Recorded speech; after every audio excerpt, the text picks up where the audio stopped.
Low energy, unfocused, foggy? You might be dehydrated. Whether it's hot yoga, over 100-degree weather, or too much sun.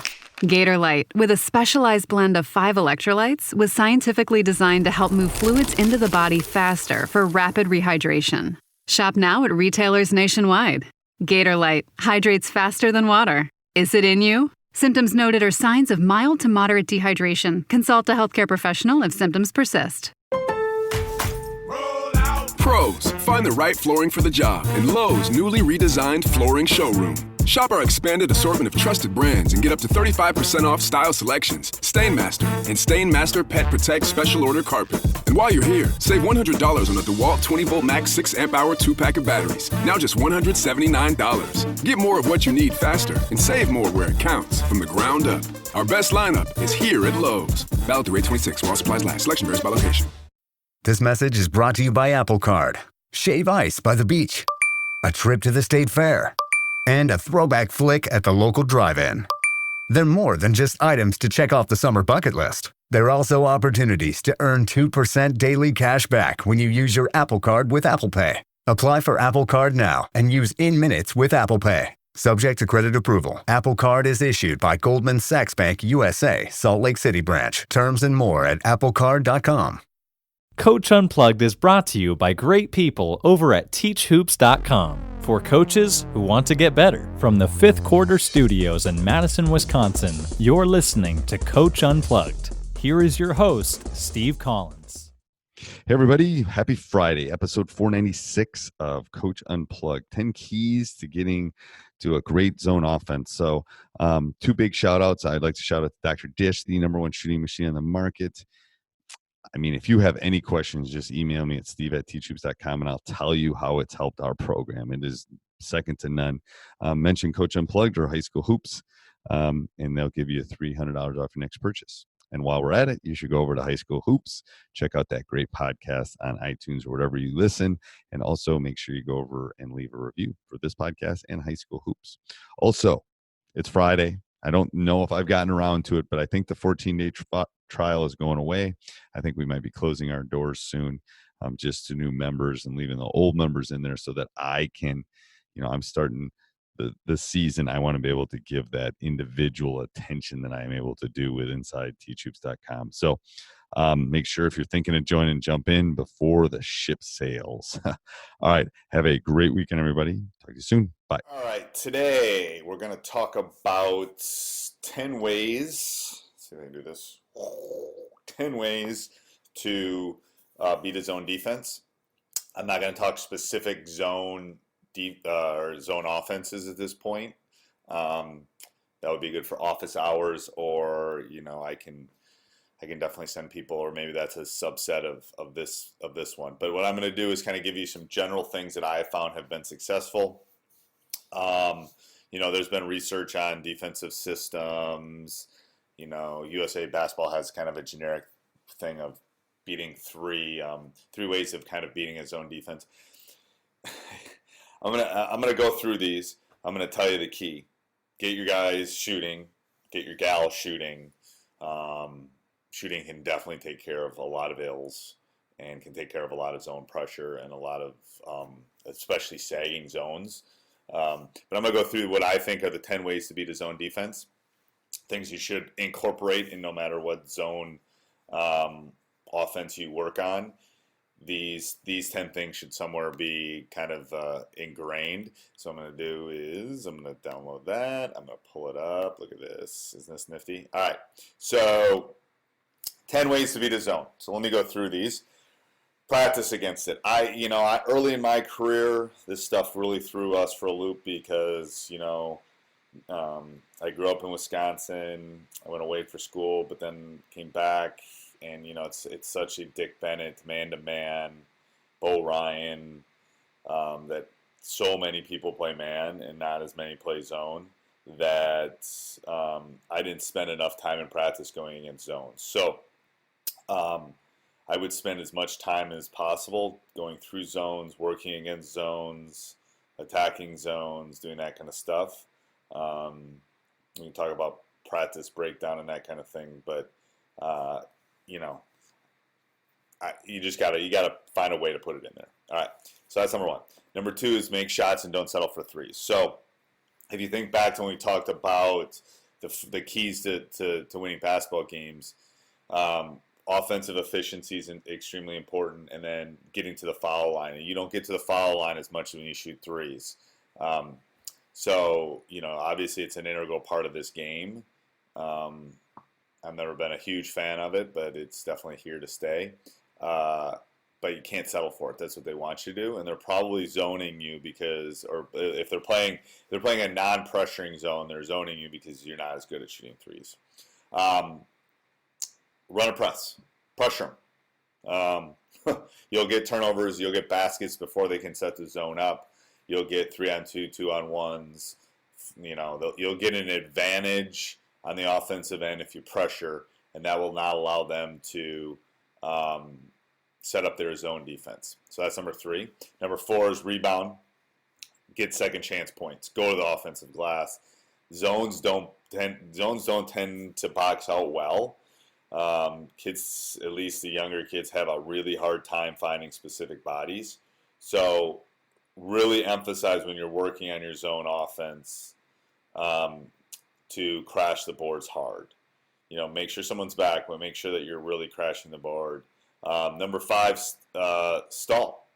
Pull them out of it. Tied, if you're the underdog, pull them out. I mean, I have a story of me, this would have been 2005 when Wesley Matthews, who I'm going to name drop now, is playing for the Mavericks now. But when he was a senior in high school, we flew to St. Louis for a game and then flew back. Hey, everybody. I hope you're enjoying the podcast. A couple things. First of all, we would love if you would leave a review, subscribe, and like. Those are nice. We'd also love if you came over and joined teachhoops.com for coaches who want to get better. I promise you'll probably get an email from me and a video welcoming you within 24 hours. Also, if you're wanting to help us with hosting fees and those things, and it doesn't cost you anything, you can go down below and hit our affiliate link for Amazon. Every time you go shopping on Amazon, we'll get a small little commission. So that's really easy to do. Also, make sure, and I don't mention this a lot, make sure you go over and check out our YouTube channel, Teach Hoops. There's thousands of videos over there to kind of help you become a better basketball coach. All right, let's head back to the podcast. We were playing one of our rivals, Middleton, and it was a back-to-back game. My guys were tired, jet lag, had slept in a hotel, whatever, and they were as good as us, and they ended up beating us later in the year in one of our few losses for the year. But I think we were up 2 with 7.5 minutes to go in the fourth quarter, and we just stood at half court. We literally stood at half court for 5 minutes. People booing. People came after me. And then we ended up making some free throws, scoring a couple buckets, game over. It's a great ace in the hole, especially if someone's just going to sag in and if it's a close game and you're the underdog. 6, work on your transition, beat them down the floor. Zones have a real hard time from top of the key to top of the key. They really do. From transitioning from offense back to defense and setting up and finding your man. If you can beat them down the floor and get some easy baskets, tends to be an effective way. Attack the gaps. I think this is really important. You got to attack seams. So if I can show you here. So let's say I draw. Can I do it over here? I can. So let's say they're playing a 2-3. And forgive me here, I'm doing this with my mouse on the. But if they're running a 2-3 like this, and you want to attack seams in here, you'd really do. You want to attack seams and make them collapse because that allows you to kick to the outside. And that goes into the next one, utilize pass fakes and moving the ball. Make the zone shift. If you make a zone shift from side to side, they don't tend to do it. And shot fakes and pass fakes make them shift, make them get off center, and that tends to work really well. I'm going to talk about 9 when I have my little diagram here. Attack short corners. So I'm a big fan of this area and this area, okay? And Wesley, again, name dropping, always said that there's this area. So the backboard's right here. There's this area in here that people tend to get lost in. It's called behind the board. So what we do is we throw a lot of flashers and use short corner and in and flash from behind, because they tend to lose them in those two areas. If you ever watch NBA games, short corner and behinds tend to get lost a lot. So I think those are all really important. And then screen the zone. I could throw it back up there, but I won't. Look for the skip and the seal. Look for, worst case scenarios. And I tell my youth coaches this especially. Don't feel bad about running your man offense and taking a little time and getting some screens and getting some movement, because it's not necessarily a bad thing to do that. So again, going through these real quick, 10 ways to beat a zone, generalizations, but I think good ones. Practice against it, make shots. It's always good. If you make shots, you win. Don't settle for threes, run a press, rebound, second chance points, stall, don't allow them to zone, beat them down the floor, attack the gaps, utilize pass fakes and moving the ball, attack from short corners and behind the backboard. So that little zone area, I can talk about that more if people want it. And then screen the zone. All of your zone offenses should entail, 2/3 or 3/4 of these, if not all of them. If you want them to be successful, obviously the stall is not going to be the case for, not everyone's going to stall. But, the majority of your zone offenses should entail or should encompass these things. And if they do, and if you can make shots, you're going to win a lot of games. So hopefully that helps you kind of start tweaking and start working toward setting up your zone offense. Thanks for listening. Please go and subscribe and like and leave comments and do all that kind of stuff.